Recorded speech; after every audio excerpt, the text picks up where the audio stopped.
لانے کی توفیق نصیب فرمائے۔ آج سورۃ الفجر ہے۔ سورۃ الفجر کا ترجمہ مع تفصیل ملاحظہ فرمائیں۔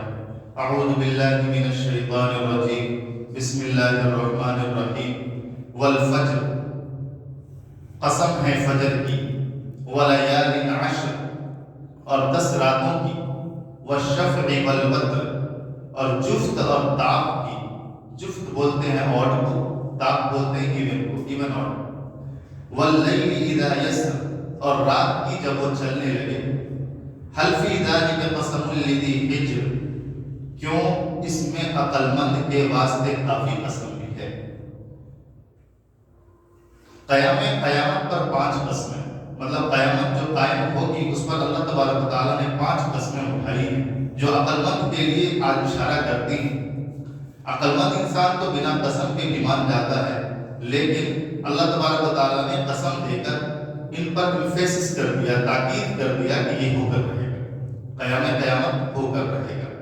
یہاں سورتوں کی ابتدا میں اللہ تعالیٰ نے 5 چیزوں کی قسم کھائی ہے، اور ان 5 چیزوں کو جن کی قسم کھائی ہے بطور دلائل و شواہد بیان کیا ہے، اور ان 5 قسموں کے بعد جواب قسم یہ ہے کہ قیامت ضرور آنے والی ہے، اور اس کے منکروں کو قیامت کے دن ضرور سزا ہوگی۔ فجر کی قسم کیوں کھائی؟ چنانچہ پہلی قسم ہے والفجر، قسم ہے فجر کے وقت کی۔ فجر کے معنی صبح کے ہیں، صبح کا وقت بھی قیامت کا ایک نمونہ ہے۔ رات کو بالکل سناٹا ہوتا ہے، انسان اور حیوان سب پر نیند کا عالم طاری ہوتا ہے، نہ کہیں شور و غبار، نہ آفتاب کی روشنی۔ ایسا معلوم ہوتا ہے گویا موت نے سب کو آ دبایا ہے، مگر ادھر صبح نمودار ہوئی، ادھر سب کے سب خواب سے بیدار ہوئے، چرند پرند فکر معاش میں چلنا پھرنا اڑنا شروع کرتے ہیں، مسافر سفر کی تیاری میں لگ جاتے ہیں، کاروباری لوگ اپنے کاروبار کے لیے جاتے ہیں۔ اس طرح ہر ایک صبح ہوتے ہی کسی نہ کسی کام میں مشغول ہو جاتا ہے۔ الغرض صبح ہوتے ہی ایک شور قیامت برپا ہو جاتا ہے، اور ایسا معلوم ہوتا ہے کہ گویا سب مرنے کے بعد دوبارہ زندہ کیے گئے۔ اس لیے فجر کی قسم کھائی۔ 10 راتوں کی قسم کیوں کھائی؟ اس کے بعد دوسری قسم ولیال عشر کھائی گئی ہے، یعنی قسم ہے 10 راتوں کی۔ جمہور مفسرین کے نزدیک ان 10 راتوں سے ماہ ذی الحجہ کی پہلی 10 راتیں مراد ہیں، جن کو عالم بالا سے ایک خاص خصوصیت، عالم بالا مطلب یہ ہے کہ دنیا کے اوپری حصہ، مطلب آسمانوں سے ایک خاص خصوصیت ہے۔ ان میں اللہ کے بندے دور دراز مقامات سے خالصتاً لوجہ اللہ ایک مقدس مقام پر جمع ہو کر عبادت اور دعا میں مشغول ہوتے ہیں۔ ایام حج میں اس طرح لوگوں کا جمع ہونا حشر کے دن کے اجتماع کو یاد دلاتا ہے، یعنی کہ حج کو جب ہم جمع ہوتے ہیں تو یہ جو ہے کیا یاد دلاتا ہے کہ حشر کے دن میں بھی ایسے ہی ساری دنیا جمع ہوگی۔ اس لیے یہاں پہ 10 راتوں کی قسم کھائی۔ جفت اور طاق کی قسم مطلب ایون اینڈ آڈ کی قسم۔ تیسری اور چوتھی والشفع والوتر فرمائی گئی، یعنی قسم ہے جفت کی اور طاق کی۔ شفع جفت کو کہتے ہیں اور وتر طاق کو کہتے ہیں۔ شفع اور وتر کی تفسیر میں مفسرین کے متعدد اقوال ہیں۔ ایک قول یہ ہے کہ شفع یعنی جفت سے مراد مخلوق، جیسا کہ سورہ نبأ 30واں پارہ میں اشارہ ہے، وَخَلَقْنَاكُمْ أَزْوَاجًا، اور ہم نے تم کو جوڑے جوڑے پیدا کیا۔ اور وتر سے مراد خالق ہے، یکتا ہے، جیسا دوسری جگہ ارشاد ہے وَمِن كُلِّ شَيْءٍ خَلَقْنَا زَوْجَيْنِ، یعنی ہر مخلوق کا مقابل اور ضد موجود ہے۔ کفر کا ضد ایمان ہے، مطلب اس کو بولتے ہیں الٹا، سیدھا اور الٹا، اس کا ایک ضد۔ جیسے آسمان کا ضد کیا ہے؟ زمین۔ کفر کا ضد کیا ہے؟ ہدایت۔ ہدایت کا ضد کیا ہے؟ گمراہی۔ نیک بختی اور بدبختی، رات اور دن، آسمان اور زمین، بر و بحر، سورج اور چاند، جن و انس، نر اور مادہ۔ لیکن وتر اکیلا ہے۔ وتر اکیلا کا مطلب اللہ کا کوئی ذکر نہیں، اللہ اکیلا ہے۔ تو اس وجہ سے یہاں پہ وتر اور جفت کی قسم کھائی کہ مخلوق کو اللہ نے پیدا کیا جفت عدد میں، مطلب نر اور مادہ سے پیدا کیا، وہ جفت ہے، اور اللہ تعالیٰ اکیلا ہے، اللہ کے علاوہ کوئی معبود نہیں، اس کا کوئی ضد نہیں ہو سکتا۔ رات کی قسم، پانچویں قسم واللیل اذا یسر فرمایا گیا، یعنی قسم ہے رات کی جب وہ چلنے لگے یعنی گزرنے لگے۔ اس میں اس طرف اشارہ ہے کہ جس طرح رات کا اندھیارا گزر جانے کے بعد دن کا اجالا نکل آتا ہے، اسی طرح روئے زمین کے خاتمہ کے بعد آخرت کا عالم شروع ہو، اور اس حیات کے خاتمہ کے بعد ایک دوسری حیات زندگی شروع ہوگی۔ عقل مند کے لیے یہ ثبوت کافی ہے۔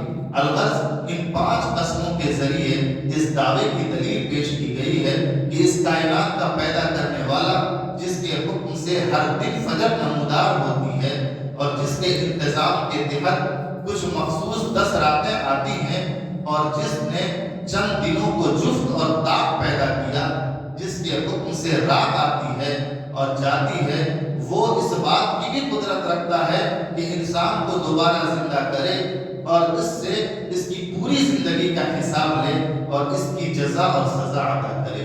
ان چیزوں کی قسم کھانے کے بعد سوالیہ جملہ فرمایا، حل فی ذلک قسم لذی حجر، یعنی کیا اس میں اہل عقل کے لیے کافی قسم ہے؟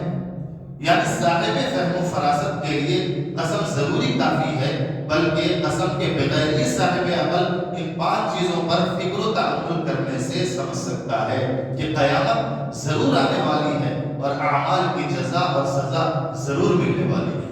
اس وجہ سے یہاں پر قسم کھایا گیا۔ اللہ تبارک و تعالیٰ کے قسم کھانے کا مقصد ہی صرف اور صرف یہی ہے تاکہ اہل فراست، عقل والے لوگ اس چیز کو سمجھ سکیں کہ واقعی میں قیامت آنے والی ہے، ورنہ دنیا بے مقصد پیدا نہیں کی جاتی، مخلوق کو بے مقصد پیدا نہیں کیا گیا، اعمال کی وجہ سے پیدا کیا۔ تبارک الذی بیدہ الملک وہو علی کل شیء قدیر الذی خلق الموت والحیاۃ لیبلوکم ایکم احسن عملا۔ ہم نے موت اور زندگی کو پیدا ہی کیا ہے صرف اور صرف اس وجہ سے تاکہ ہم تمہیں آزمائیں کہ کون اچھا عمل کرتا ہے اور کون اچھا عمل نہیں کرتا ہے۔ اس بیس پر دنیا کو پیدا کیا گیا، اور یہاں پر وتر اللہ تبارک و تعالیٰ نے اپنے آپ کو فرمایا۔ وتر کا مطلب تاپ، اکیلا، اس کا کوئی ذکر نہیں ہو سکتا۔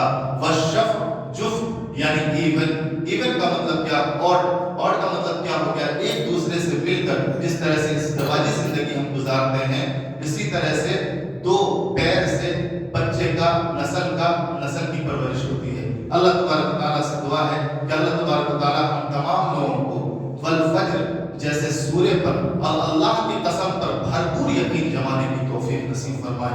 اللہ تبارک و تعالیٰ کا بے انتہا شکر اور احسان ہے کہ جس نے اپنے فضل سے ہم کو اسلام اور ایمان سے نوازا اور کفر و شرک سے بچایا۔ اللہ تعالیٰ ہم کو قیامت اور آخرت پر ایمان کے ساتھ یقین کامل بھی نصیب فرمائے کہ دنیا کا ہر لمحہ ہمارا آخرت کی تیاری اور فکر میں گزرے اور وہاں کی سرخروئی اور کامیابی ہمیں نصیب ہو۔ آمین۔ یا اللہ، آپ نے اپنی حکمت سے دنیا میں جن 5 دنوں اور راتوں کو شرف اور عزت بخشا ہے، ہمیں ان ایام کی قدر شناسی مطلب پہچاننے اور ان کے حقوق کی بجا آورنے کی توفیق نصیب فرما۔ یا اللہ، کل حساب کے وقت مجھ سے حساب نہ لینا، بلا حساب جن بندوں کو آپ جنت میں بھیجیں گے مجھے بھی معاف فرما کر ان کے ساتھ کر دینا۔ اللہ تعالیٰ سے یہ بھی دعا فرمائے کہ مسجد بنانے والے جناب شاکر صاحب کہ روزی روٹی میں ترقی نصیب فرمائے۔